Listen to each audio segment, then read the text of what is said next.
And I am waiting for Instagram to give me, there we go. Okay. So welcome. I'm Eve Rickert. I'm the publisher for Thornapple Press. And I'm here with, actually, could you pronounce your name for me? Yes, it's Stacey Smith. So you kind of say with an Australian accent. I somehow muted you. Hang on. Could you say that again? Yes. So my name is Stacey Smith, and you do pronounce the question mark. It's kind of like you say it with an Australian accent. Got it.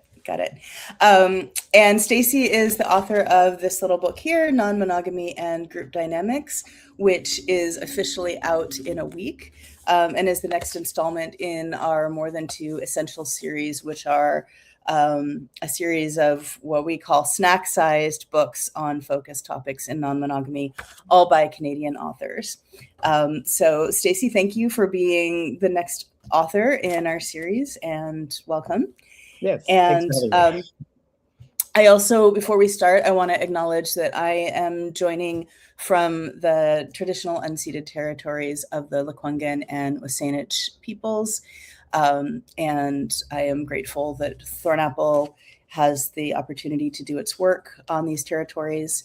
And we as a company are committed to giving back to the original people, the original stewards of this land through annual donations to the South Island Reciprocity Trusts. And Stacey, would you like to give us a short introduction to yourself and to your new book? Yes, I will also acknowledge that I'm on unceded, unsurrendered Algonquin territory. Yes, so the book is Non-Monogamy and Group Dynamics, and it's basically talking about like large-scale polycules. And so the polycule being sort of not just the people that you're dating, but also the people they're dating and so forth. A lot of these guides that they talk about how to open up your marriage, or how to add a third, or like this kind of small-scale kind of like poly, which is of course like many people's first steps into polyamory. But we wanted to talk about a bit of a bigger thing. And I'm a mathematician by trade, so I like large scale things and very complex problems. So for me, polyamory is really just an excuse to think about like lots of complicated dynamics, which I love. And so it's, the idea for the book was really like, well, if you're dating 8 people and they're each dating 12 more, how do you cope? And, when large polycules merge, what happens? Because there's so many different dynamics that pop up that you don't have the tools for if you've never thought about this stuff. And I figure I had to do everything the hard way. So my philosophy is always like, well, I had to do it the hard way. It doesn't mean everyone else should. So that's sort of where we started. And then it evolved a bit from there. Great. I will mention that my and Andrea's book, The New More Than Two, has a chapter called Life in the Polycule that also deals with polycule dynamics. But one of the purposes for having a series like this is so people can just grab the thing that is directly relevant to what they're dealing with. And I also appreciated that you have a really different perspective and often different takes on a lot of these topics than I do. And I think it's really valuable to have that diversity of opinion out there.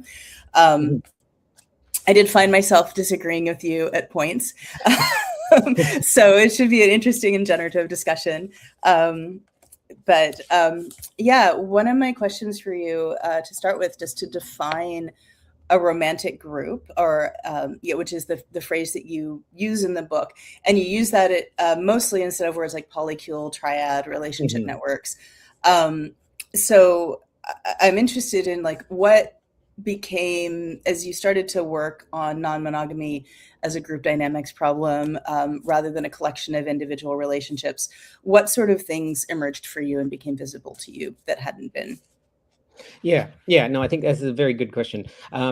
We actually struggled a bit with the definition, because for a while we're sort of like, well, I know it when I see it. It's sort of all the people that I'm closely connected to in some kind of romantic sense, or a transitory romantic sense, connected by other people. But I'd say we whittled it down to being like the people that, I'm in a relationship with, so obviously I know them, and then the people that they're in relationships with who I also know. So I figure I have to know their names. I have to have met them, at least virtually, maybe. But there are people who my partners are dating who I've never met. But that's those don't really have an impact on my day-to-day life for the most part. But there are people for whom I'm very close to, because they're dating my partners or because I'm dating them. And when I date someone new, they often come with people, and so how do those people kind of connect? So we kept it tight in a sense for the actual definition, but of course you could extend it, right? So we just kept it as like, it's my partners and their partners who I know, right? We could have said, well, of course you can go to partners, and you could keep going. The chain is in theory unlimited, but at some point you have to kind of cut it off. And I think that, yeah, in a way you're right, because it's like a lot of the book is figuring out, yes, mechanics of large scale, kind of polycule romantic groups, but it's also a lot about just how to manage individual relationships.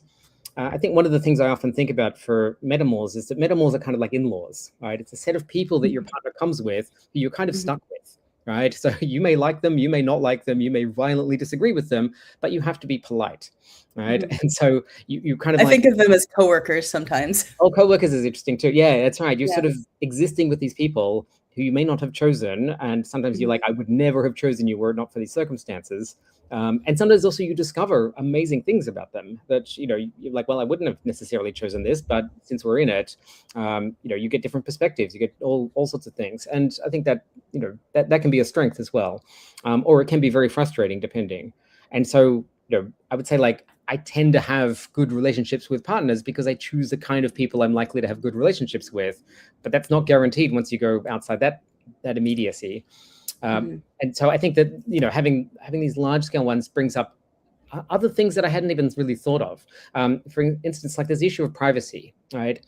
So, my best friend is married and I like her husband perfectly well, but, if I tell her something, and we go out for dinner and gossip all the time or whatever, if I tell her something quite personal, I just assume her husband will know, right? I assume there's no secrets. We've never explicitly talked about it, but I just say, oh, well, of course, husbands and wives are going to talk.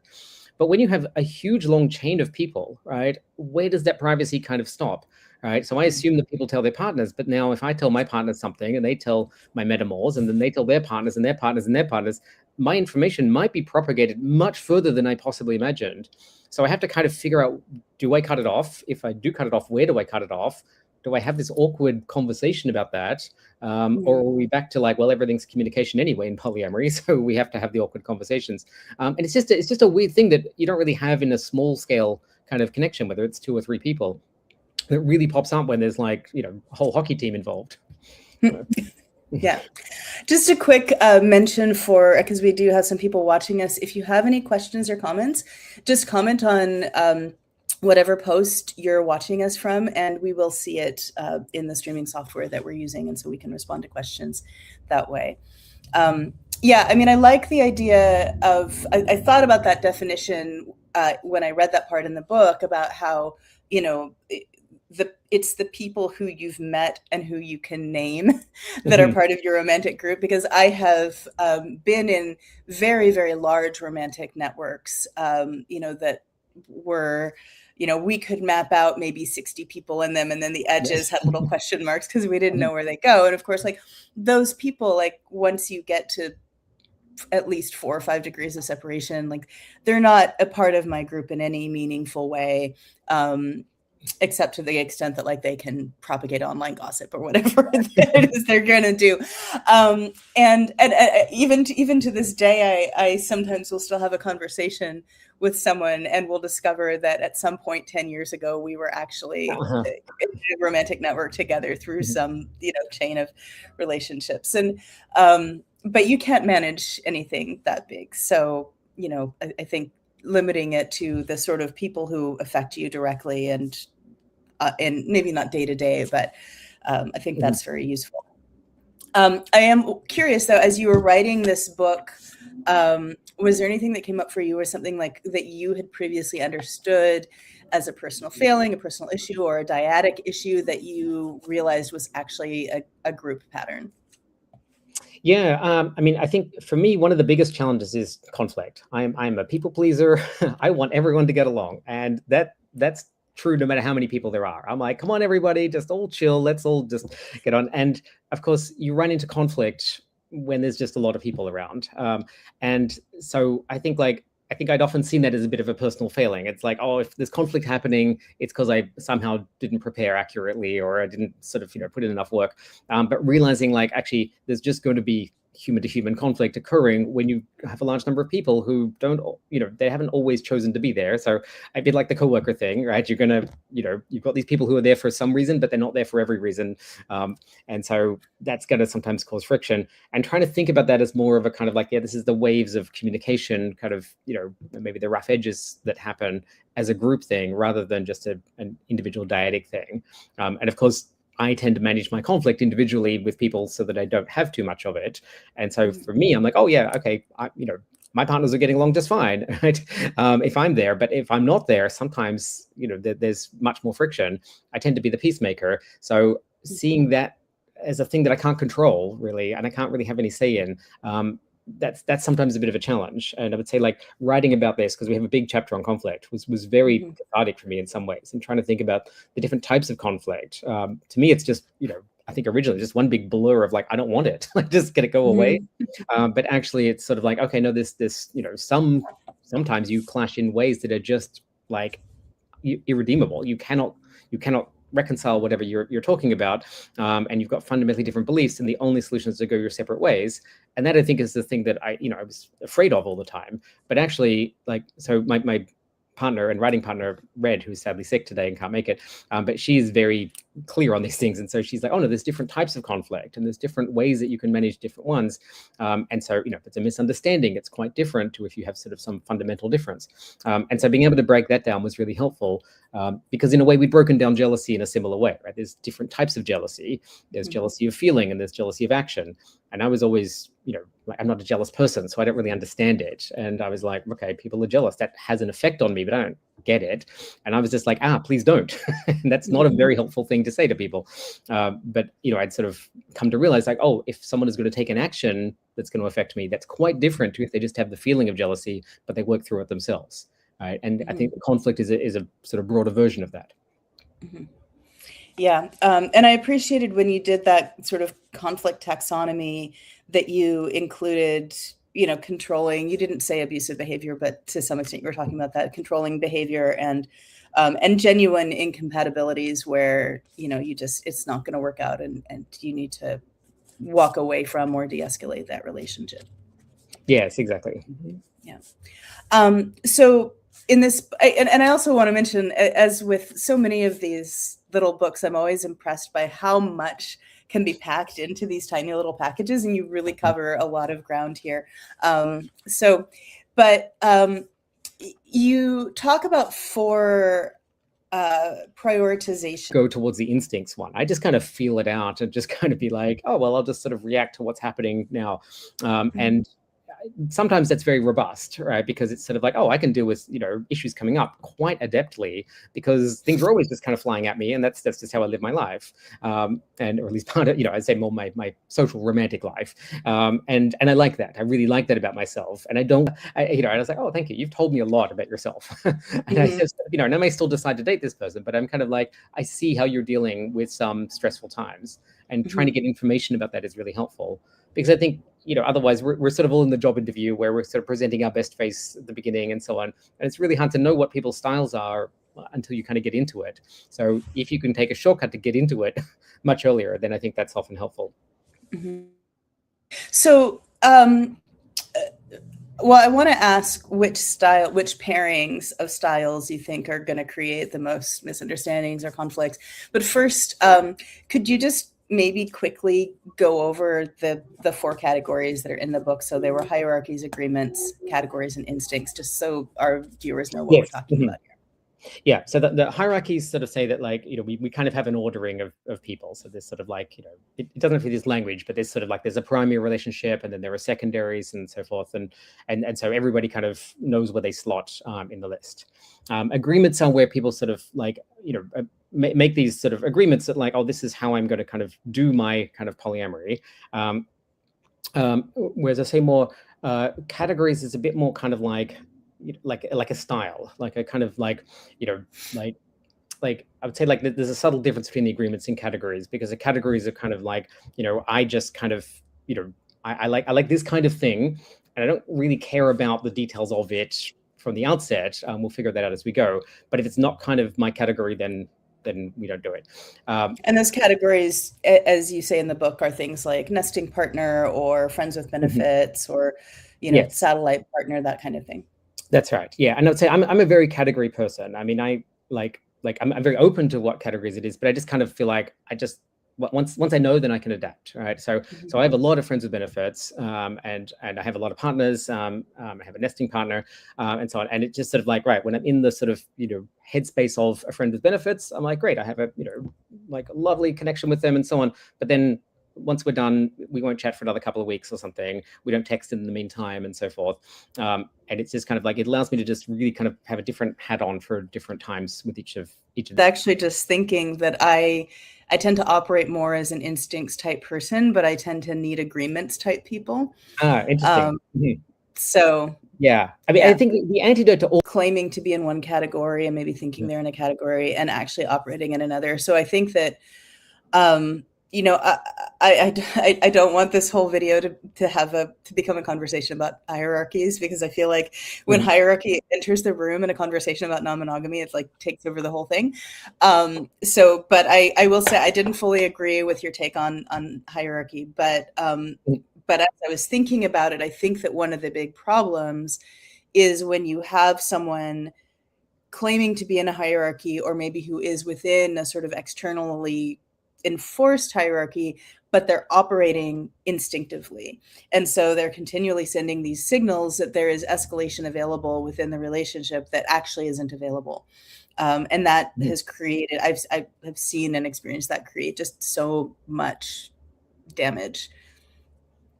Yeah, that's a very good point. I think, I mean, I think one of the core things always, I think in poly especially, but in life in general, is, can you know yourself, right? And one of the things I love most about polyamory is it's a structure that forces you to learn more about yourself, right? Because I think, monogamy and so forth, you can just turn up and say, well, I've watched a million movies and TV shows. I know how, like relationships work. Like we have a script. Now, in truth, that script isn't always the best one, but you can get a long way into a relationship without having explicit discussions, because you just inherit this kind of stuff from media and so forth. But in poly, we don't have that. So we have to kind of, lay the groundwork and communicate. And that certainly has forced me to do so much more learning than I would have done otherwise about myself. And, poly people generally tend to have therapists and, generally tend to do a lot of introspection and so forth, because it basically sort of, it on one hand forces you and B encourages you, I think. And so like, yeah, there I would say one of the principles we went from in the book was very much like, we're assuming good faith here. We're assuming that when people say they're one thing, then they mean it. And of course, you're right, that's not always true. In fact, it's not always been true for me. And so that's and they can mean it, but just not fully understand what their actual behavior that's right. is. Oh yeah, I may be speaking what I believe is the truth when I tell you that, but what's behind me in my actions isn't always what I think it is. And I know I've struggled in the past to be like I usually just take people at their word, right? And I think like my kind of neurodivergence is very like linked to that. I'd be like, oh, you told me a thing, I believe you, right? That's great. And then people don't always want that. I have the same thing. And so I say I'm not always compatible with people who are not so clear about what they want or what they're saying. And that's been a sort of bit of a lifelong struggle. Yeah. In my own entry into this series, which was called Non-Monogamy and Betrayal, I distinguish between betrayals that are within the relationship and betrayals that are about the relationship. So betrayals about the relationship are the ones that sort of make you realize that you just weren't in the kind of relationship that you thought you were. And this is an example of one of those kinds of betrayals. Like I thought we were in an agreement-based relationship. Oh, we're actually in a hierarchy. That's not what and that of course is going to come up at a time when I'm really vulnerable, because when else is that going to be tested? So yeah, I think that's a real risk. And I don't know, given that nobody has 100% perfect self-knowledge, let alone perfect knowledge of all the people they're in relationship with. Well, I will say, I think that poly does give us a chance to kind of experiment a bit more than other relationship styles. I know for me, because I've been in, I counted, I've been in more than 50 relationships, right, where we've actually either had the explicit discussion about being in one, or we basically were in one, and it was pretty obvious afterwards, even if we didn't say the word. And along the way, I started to iterate my process quite a lot, because I realized, I was dating, sort of quite similar people, and I would sort of tweak slightly and be like, oh, this didn't quite work. I'd find an almost identical person, but one thing was better, and I was like, oh, cool, I've improved. And then it was like, oh, it's basically the same person again. But what I learned through this process very much was like, how I operate, not how I want to operate, but how I actually operate.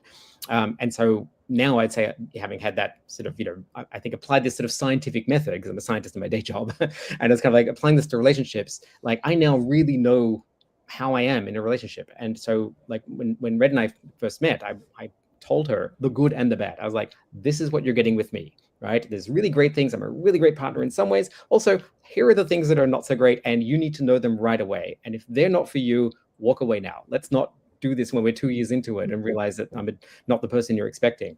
And I just really learned the hard way, I think, that like there's no point hiding the real stuff, because you're gonna find it sooner or later. And Red was very grateful. She's like, wow, you really told me the truth. Like, everything you said was true, both the good and the bad. You really knew it, and you followed through. And there were things that she'd never experienced and wasn't sure she was into, but she's like, I felt safe with it because you were just honest. And I think that's really the ideal. And of course, I'm still learning about myself, and I'm in therapy and so forth to like, get more of that. But like having some point where I can communicate what it actually is, rather than, some pretend version in my head. Because I think a lot of people in relationships, they're in some sort of Disney fantasy of like, oh, it'll all work out so perfectly. And they believe it and they wish it so hard that they don't actually think about how to get there, and if they're even getting there, or if that's even what they want, and so forth. And so like I used to call myself a relationship pragmatist before I sort of had this language of like doing this. And I was like, oh, okay, I'm just gonna like just kind of be very ordinary about it. And I discovered that was a superpower, because it was like, oh, I'm actually just telling the honest truth about where I am, which I discovered people have really struggled to do a lot of times. Yeah. And of course, if you are super into someone, it's really easy to say, oh, sure, I can do that. Yeah, it's true. I can adapt to whatever. Yeah. That's right. Like, oh, anything for you. Right. Yeah. I mean, I think that's true. It does make people a bit more kind of open to that, but I think it also does, later on, I think if the chips start to go down a bit, you're kind of like, well, yeah, I guess I knew this. I guess I accepted it. And it doesn't feel like such a shock of like, because I think the wrenching from, wow, I thought you were the bee's knees, to like, oh, you're a flawed human like everyone else. That can be brutal, right? And I've definitely had that, and I've definitely watched that happen on the other side, where it's been me who's been, oh yeah, no, that actually is about me. I didn't mention this to you for the last 2 years, but that's certainly a part of me, and that's pretty horrible. And so I don't want to go through that again. I don't want to put anyone through that again. So I feel like the only bit I can control is what I do. So I'm like, the onus is on me to be as honest as possible about it. And that's some of the stuff that we try to put into the book. Like we have all these little vignettes of kind of like, little stories from like, our poly histories and stuff that in some ways they're not these triumphant stories a lot of the time. They're kind of like, a bit of a wound. It's like, this is a really tough thing that we had to go through, and it may not even have a resolution. It's kind of like, yeah, that was really hard actually, but I think the overall thing is like, and lessons were learned. And so, I think one of the things I like about poly is it's just such a momentum forward, that it's sort of like, right, I feel like I'm, in monogamy, it's sort of like, right, if I meet sort of the one and it's death till we part, we can stop, we can give up. There's no point trying anymore. Now, of course, that's not the way it should be, but it is for a lot of people, right? And a lot of people are like, right, I've got it. I've finished with my dating life, and I have safety and security, which is a big desire for many people, very understandably. But I think there's not a kind of lot of like, well, what are we doing going forward? And it's easy to stagnate. And I think for me, at least, poly forces me to keep going. It's like, well, I'm going to be on dates and people are going to say like, hey, so what's new? I bet I have something new to talk about. Forces me to kind of like keep myself fresh and so forth. At least for me, that's a great structure to kind of like, keep learning about myself, keep wanting to know more and so forth. And I think there is a bit of the sacrificing of the safety and security there. Not 100%, but like I would say, yeah, there's a bit less of that, but I feel like the trade-off is worth it. Yeah. And I do want to add, if you could have so many discussions up front about what style you are and how you operate and what you want. And, you never know what it's going to feel like until it actually happens. And so I think that one of the very cruel things that we non-monogamous folks can do to each other is when we get to those kind of crossroads to say, well, I told you going in, right? You knew the rules when you signed on, right? So why are you upset now? Or like, because the map is not the terrain.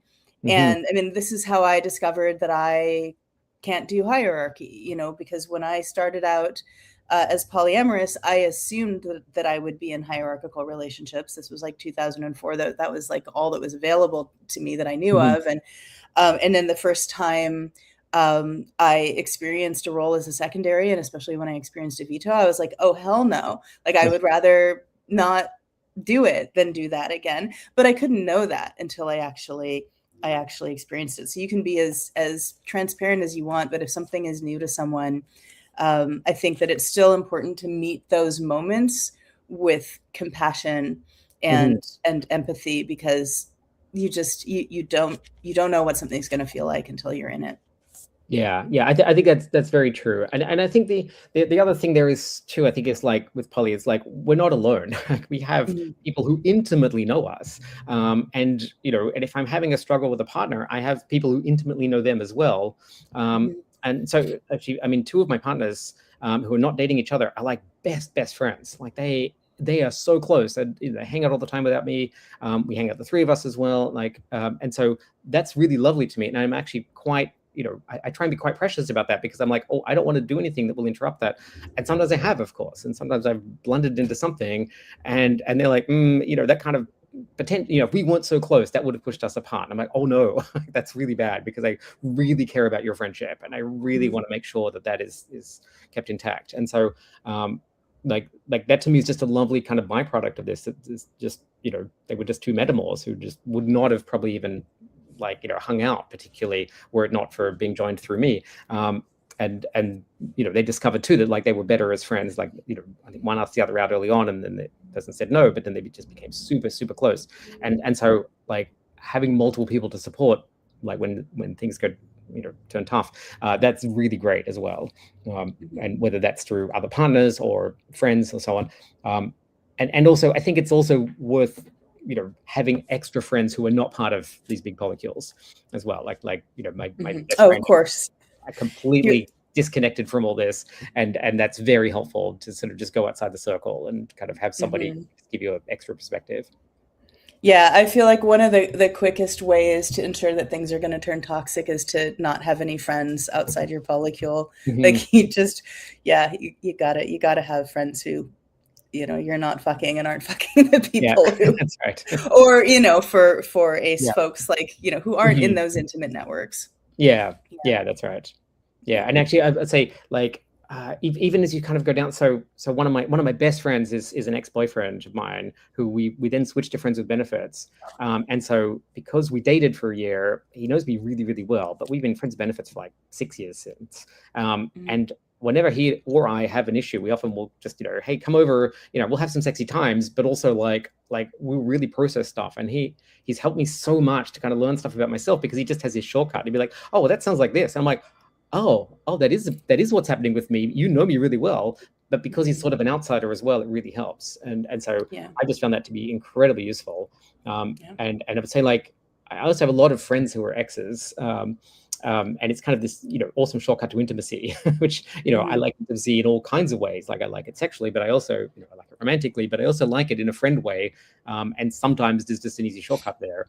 But then I have friends who I, don't have that kind of history with, and that's also great. So I sort of feel like in some ways I apply my poly thinking to my friend networks too, and be like, oh, we have all kinds of different ones, right? And you kind of find the best fit, and figuring out that fit is really the key.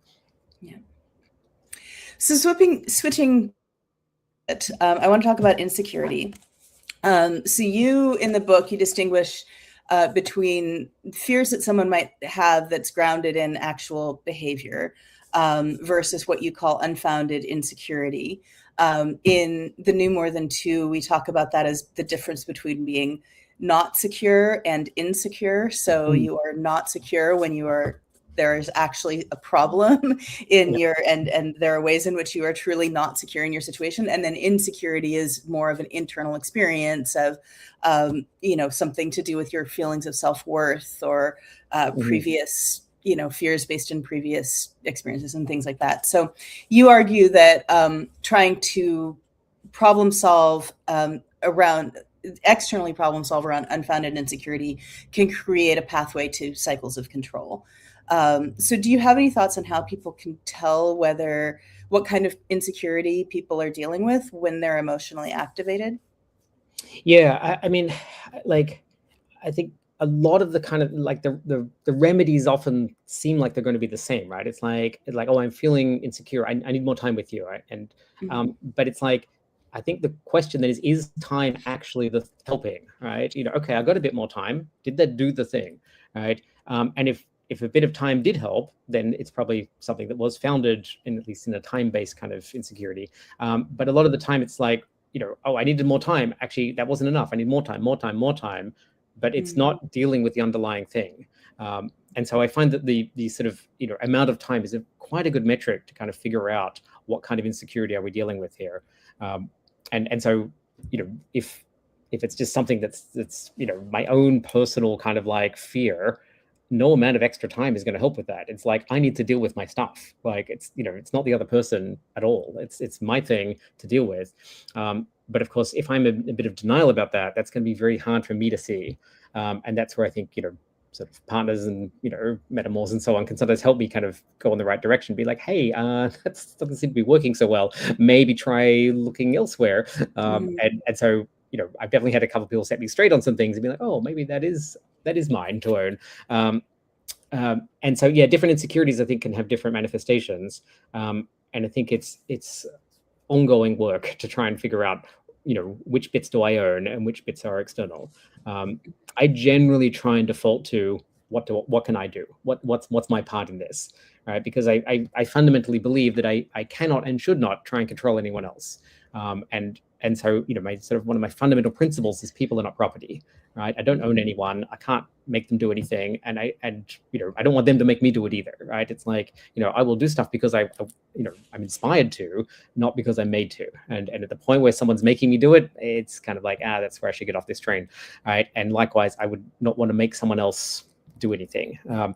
And so that's where, if I'm in doubt, I'll go back internally and be like, and I think of it maybe more as an energy resource issue, right? It's like, where will I put my limited energy, right? I have a lot of energy, but I only have so much, right? I am better off putting my energy into myself. I'm going to, if I'm unsure about something, I will try and make myself into a better person, right? I'll put in more therapy. I'll do more thinking. I'll, reach out to more friends. I'll go for more bike rides or whatever it is that I need to clear my head, because that's probably going to help.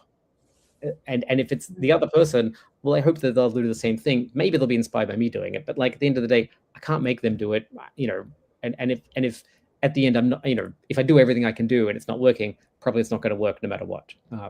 And I'm also, like, in the scheme of things, quite willing to walk away from relationships. And it sounds a bit harsh, but I found that like, because for many years I was just terrified to break up. I was just like, oh no, that sounds like the worst. I don't want to be. And what it meant was that people just walked all over me all the time.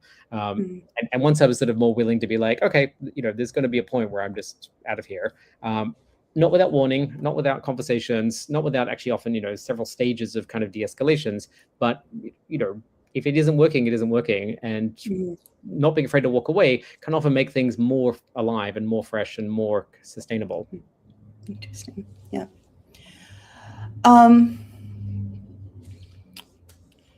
So something I do want to also add on the insecurity point, the insecure versus not secure point, just to make sure it's said, is that just like trying to problem solve personal insecurity by kind of externalizing it and treating it as a something you need to solve in the relationship, I think that a really common way that polyamorous people kind of end up gaslighting each other is by treating situations where someone is not secure as insecurity. And we do that to ourselves too, just sort of reverting to, every problem that I'm having is something I need to work on myself, when sometimes somebody is acting really unreliable. They really are destabilizing the relationship. They really are, they have quiet quit the relationship. So I just want to make sure to say that as well. Yeah, no, that's goes very both fair. ways. Yeah. I mean, I think I've definitely been in those kind of relationships, and I've sometimes been the person who's quiet quit in relationships as well. And I haven't really had the courage to kind of like, be more direct about what was happening with me. And sometimes I haven't been able to think it through properly to be like, what is actually the problem? And I'd say that hasn't happened to me for quite a while. So that's that's been quite nice. But I've definitely been on both sides of this, and yeah, it's tough. I think where I came to on that was like, it felt to me anyway, like, I can have this conversation with someone and be like, hey, kind of, I think maybe you need to step up a bit or someone, and they will often listen, and then they will make some changes, and then it will just extend the lifespan of that for a little bit. But eventually it will just revert back to the mean. And so like I feel like at least if I push them, to try and do the work and they're not ready to do it, they're not really going to do it. Like they might do it for the short term, but it just extends the inevitable. And so I mean, generally people don't change unless they're really forced to. It's very, very hard to be externally forced. It's like people really have to want to. So and that might just be my kind of like a slightly laissez-faire attitude to these things, having done a lot of relationships that sort of run into these issues. And so I think I just stopped kind of trying to let it be my problem in a way, and be like, no, I'm really only here for very enthusiastic relationships. Like, if it's not super enthusiastic, then that's probably not right for me. But that's just me as well. Like, and different people have different styles. I mean, I think that, I sort of look at my parents who were like married for like, 49 years, and they weren't really that happy the whole time, but they kind of stuck it out. And I sort of was like, I don't think that's the thing I want to do. Like I'd rather have a good time in a shorter time. And the other thing I always do at the end, so, having been in a lot of relationships, it also means I had a lot of breakups. Right. And so, I got quite good at it. And so the end of a relationship, right, the one thing I always try and do first, the absolute first thing, whether it's me initiating or the other person, is just say thank you. Right. And it's like, it just gives me a little breathing space to be like, okay, I just want to say thank you for what we had. Right. It might be sad that it's ending now, but I want to say thanks. It was clearly the right thing at the right time when it happened. Right. That doesn't mean it's right now. And even if I really would like it to keep going, I'm still going to say thank you for what we had. And that was really precious to me at some time. And what I found is this, usually the other person sort of takes a bit of a breath and goes, actually, yeah, you know what, it was right back then. Let's just move out of the present for a moment and just really, and I found that's really helpful for kind of maintaining friendships with exes, maybe after some period of not talking or something, but like, we usually maintain this, not always, but and I even applied this recently to a friend who wanted to break off a friendship after 25 years. And I was like, all right, I'm just going to do my thing. And I sent her this text. And then she was like, actually, that was really lovely. And, I don't want to be friends anymore, but I really appreciate that. And then we were done. And it just, I think it just encourages goodwill overall. And certainly puts me in a better place rather than feeling bitter about kind of, the manner in which it ended. Even if I still have to grieve that, it makes that grief easier. Yeah. So I was glad that you mentioned triangulation in this book. So of course, your romantic groups can provide extraordinary support during conflict, but they can also create opportunities for triangulation. So first of all, I was wondering if you could define triangulation as you're using it in this book, and then talk about how you can support someone in your romantic group without falling into those dynamics. Yes. So triangulation is kind of when somebody wants to communicate. Person A wants to communicate to person C, but kind of goes through person B to do it. And so the sort of example that we have in the book is somebody wanted to come to one of my parties, and like I'm quite particular about sort of who I invite, and so and I was quite good friends with this person, but there were reasons why I didn't want them there, and so did they talk to Red, and we're like, oh, like, oh, I wish, I could come to these parties. And Red was like, oh yeah, of course. And so, talk to me. And I was like, oh, okay, well now I felt pressured by Red instead of this person directly. And if the person asked me directly, I would have had a different conversation, right? I would have sort of been like, listen, here's why that's not going to work. You're kind of a tough cookie when it comes to a lot of people who go to these parties. Like that could be, but because it was my partner doing it, I was like, oh, I better say yes. And I was, oh, okay, yeah, I suppose. And so I agreed to it. And then later Red was kind of like, hang on, I got caught in the middle there, and I probably shouldn't have been. And so then I was like, actually, I don't want this person at my parties. They've kind of ruined things before. There's a reason why they're not there. And also, I think if they talked to me directly, we could have had a more honest conversation about some of the past behavior that hadn't worked. But the triangulation means it's diffused across multiple people.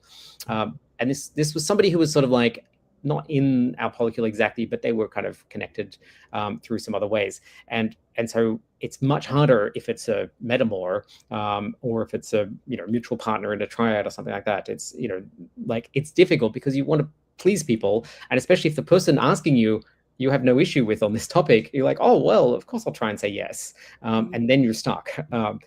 And I think on the flip side, I would tend to do that as a non-conflict person. I know in the past I've often been like, oh well, I don't want to talk to the person I'm having the issue with. That would be way too scary. I'll just moan about it to my partners, and then well, if they take some action, they take some action. Whatever happens, happens, and my hands are clean. And so that's a very cowardly way to do it. And I've really had to catch myself on this so that I don't do it, even though that's my absolute tendency because I hate conflict so much. And if I'm like, all right, okay, deep breath, I'm going to have to go in for a conflict because that's healthier than not.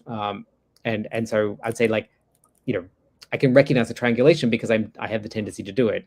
But it's hard to see sometimes. And it's hard to even know if your partner's just asking for a favor, you're like, oh, well, sure, that sounds reasonable. Not realizing where it came from. That can be very complex. Yeah. I will also add that I use triangulation to refer to essentially when someone is trying to expand a conflict beyond two people. So to get allies, to get someone frozen out of a group, to get, get some kind of affirmation that they're right. So, and this can extend to posting things on social media and getting a bunch of people to say, oh my God, that's so terrible. They're so terrible, whatever. And I feel like that's when you're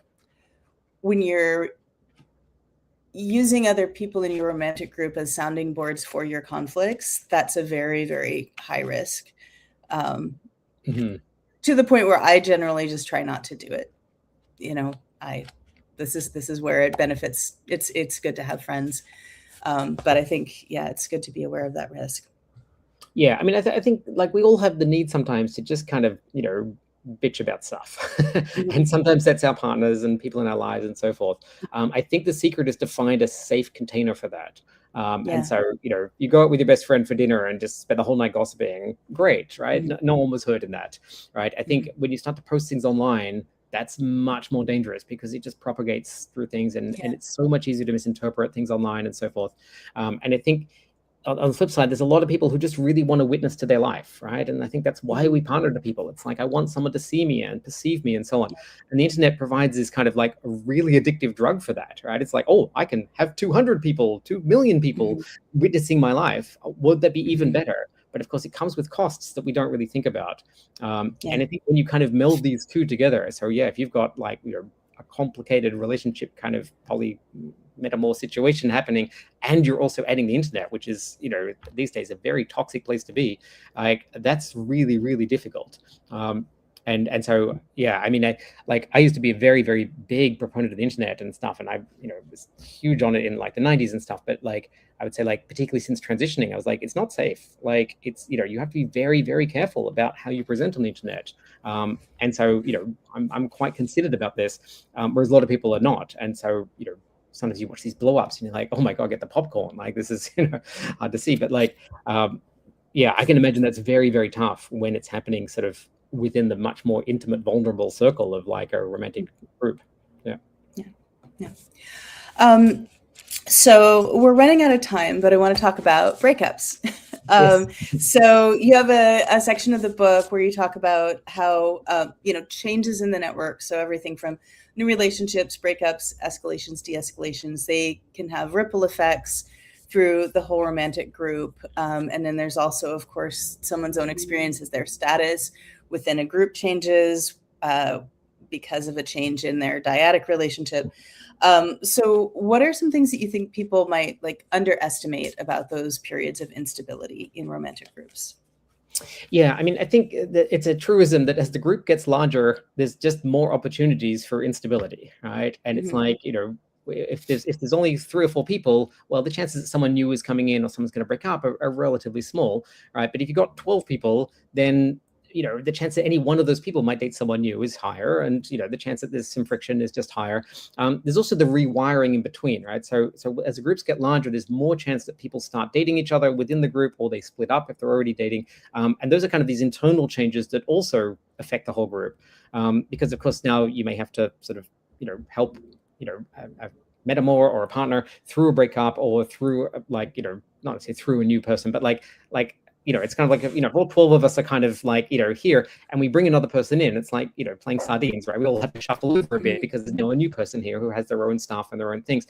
And that can then have a lot of trickle down effects. And so, it might be that like sort of 3 levels away, somebody else starts dating someone. And it's like, that's going to have an effect on me because now my partner's having less time for me or more time or so on. And so everybody moves around a bit.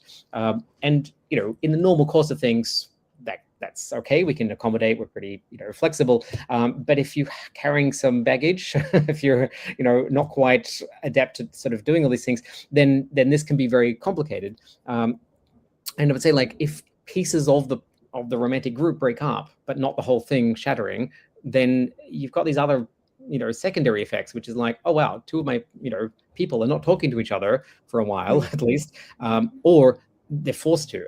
And so, Red and I were in a situation where we were dating somebody, and then they split up with me, but not Red. In fact, they got much closer to Red. And that was just really difficult because suddenly, my ex is at my house like every day. And we had no space to kind of grieve it. And so we had to like actually be like, all right, what are we going to do? And actually we sat down and forced ourselves to be like, let's figure out how we can actually create a friendship, right? And I was really grieving it because I didn't want that relationship to end. And I was like, oh man, I'm seeing this other thing happen. And we fast forwarded this really intense friendship. And actually, in the end, they broke up with Red, or Red and them broke up. And I stayed friends with them.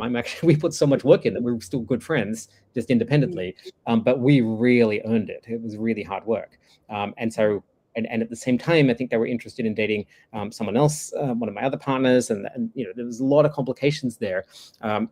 And I think like it's hard to treat like a breakup in a large polycule exactly the same as you would in a dyad, right? Because often in a dyad, it's like, oh, I broke up. I'll never have to talk to this person again. I'm not going to go to any place they'll be. I'll just like completely just cut them out of the photo and never think about them again, right? But if they're still dating your partner or whatever, it's really hard to do that, right? And I think like we have to have sort of more flexible approaches to breakups as a result, right? And so like that requires some additional skills that aren't sort of in the manual. Yeah. So before we sign off, I just want to ask, is there anything that I didn't ask about that you wish I'd asked about, or do you have any questions for me? Yeah, I think that actually the one about the sort of the natural relationship number is an interesting one too. That I sort of like actually I changed mine, but I was for a long time I was like my natural number of people to date is 3, and then it went up to 5, and I'm very comfortable with having 5 partners. And what I realized was I come from a family where I had there were 2 parents and then there were 4 children, so I'm comfortable in a group of 6. Like a group of 6 is very natural to me. And for a while when it was sort of 3, I was like, oh yeah, because I had 3 siblings, right? Yeah, it makes sense. And I was like, oh no, actually the siblings plus the parents, right? It's like that group of 6 feels about right. And what I find is that if I date someone new, and when I say date, I mean have a actual relationship with. I have many friends with benefits, but if I actually had a partner, which I do more infrequently, then it's like, oh, it kind of feels a bit too crowded in here. Or if there's a breakup and I'm got less than 5 partners, I feel like, oh, this feels like someone's missing, and then it really pushes me to go and sort of date more intensely and maybe sort of have an idea of like, oh, maybe someone else might be interested in forming a partnership. And so that number kind of underlies a lot of things about sort of larger group stuff, because different people of course have very different numbers and then they're coexisting. And so Red is very, very slow to add new partners. She often has to know people as friends for years before she'll even consider that. And so like that's just a much slower process than me, and I'm more like, oh, let's try it out and see. Oh, that didn't work. Okay, well, there's more people around, we'll find something else.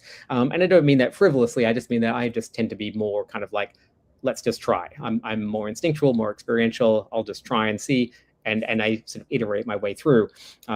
Whereas she's much more sedate and careful and pre-planning than me. And we managed to make it work because we just very understand that we have very different styles with each other. Yeah, makes sense. Yeah, I think I saturate at 3. There was a brief period of time when I had 4 partners and I was exhausted. Yes, I had 7 at once. 3 was a good number. I had 3 partners for a good while. So. Yeah. No, 3 is a nice number. Because I had 7 at one point, and somebody said, "How do you manage 7?" I said, "Oh, that's so easy. Monday, Tuesday, Wednesday." Oh God, I need at least 4 days a week for myself. So there you go. I mean, and I think too, it's like, how do you define partnerships? Because if you have 3 comments, you can easily have greatly expand the number of relationships you have. So. Yeah, I think the other secret actually is double up, right? And so when I was treating them as, well, one's a Monday, one's on Tuesday, oh my God, it's exhausting. It's like, I hang out with my sort of Ottawa polykill all the time. And in fact, my 2 of my partners moved in together as roommates. They're not dating in any way, but they're just roommates. So I was like, well, that's quite convenient, right? We've whittled the 4 people down to 2 houses. And so, that's been quite handy. And so, but we all hang out all together and we go camping all together and things, or in some subsets and things. So yeah, that is definitely a time savings, which is quite handy. Yeah. And just to point out too, that's another thing you talk about in the book is for some people, they need a little bit of dyad time in every relationship in order to feed that relationship. And other people are fine with group time sort of serving that need. I'm definitely a dyad time person where, for each of my relationships, I need that one-on-one time. So that's probably part of why I saturate at fewer partners. Yeah, and I think knowing that about ourselves really helps. and so and it took me a while to realize that other people didn't see it my way. That I was like, oh, but we're all hanging out, so you got the time with your other partner. Right. It's like, no, but I need one-on-one. I was like, oh, okay, well, sure, I guess, and then so that helps me to kind of make protection time, especially because Red's other partner is also my partner at the moment. So, but we're not in a triad. So it's like, all right, yes, okay, when you're with your partner, okay, they happen to be my partner on a different day, but they're your partner today. I want to make sure that you have that time, especially if they're coming to our shared house. And I'm like, I definitely will say hi or something if I'm around, but I don't want to intrude. And I really, even though of course that might be like, oh, cool, this fun person is here. I was like, I'll see them on another date. And so, just trying to be sensitive around that is another one of the things to take care of. Yeah, makes sense. So again, the book is Nonmonogamy and Group Dynamics. It's out August 11th. If you go to our website, thornapplepress.ca, and on the books page, there's a link to all the places you can buy this book, or just order it wherever you buy your books. And Stacey, where can people find you online or anywhere else if they want to? I'm not publicly available online. When I transitioned, I was like, cut all that off. Like, this is just too dangerous. I think that the internet works really well when it's a bit more local, and so I just don't do public social media. And I must say my life has been quite improved for that. But I'm otherwise a fairly public person. I mean, if you want to learn some mathematics, you can Google me and you'll find math papers and zombies and fun things. So, I've written a lot of books about pop culture and stuff and, diseases, which is what I study as well. So there's fun things like that around. So, yeah. Great. Well, thank you so much for joining me. It's been a great conversation. I really enjoyed it. Yeah, thanks. This is really fun. All right. Bye, everyone.